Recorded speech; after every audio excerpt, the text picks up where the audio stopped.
क्या प्रोग्राम है अखिलेश यादव के पास?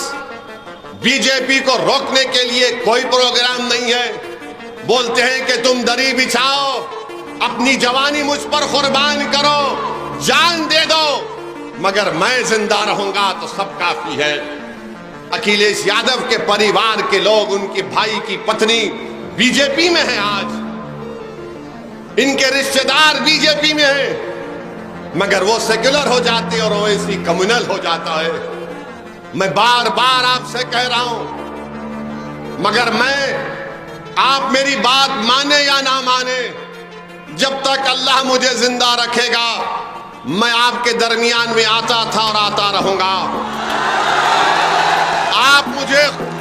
आप मुझे वोट दे या ना दे, मगर मुझ में एक दीवानगी है कि जब तक मैं अपने मंजिल मकसूद को नहीं पालूंगा मैं आते रहूंगा और बोलता रहूंगा।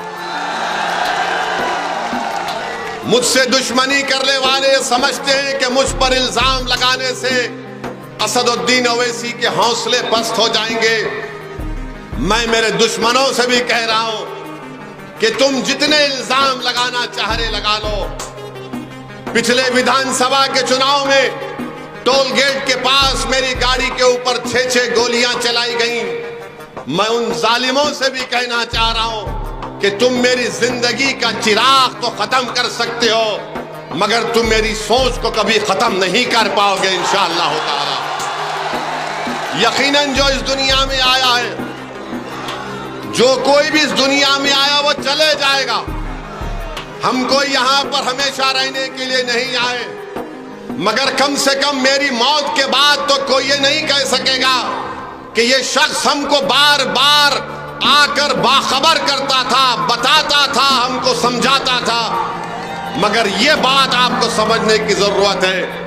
आज सोनेलाल पटेल इस दुनिया में नहीं है, मगर उन्होंने अपनी एक बेहतरीन औलाद को हमारे दरमियान में छोड़ा है।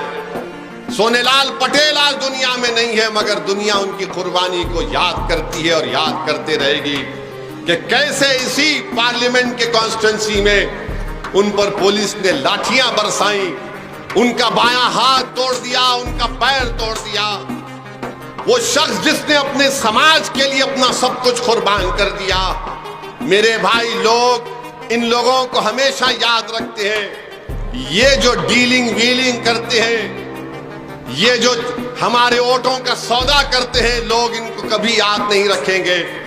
तो 25 तारीख के दिन अपने वोट को एक अमानत समझिए, अपने वोट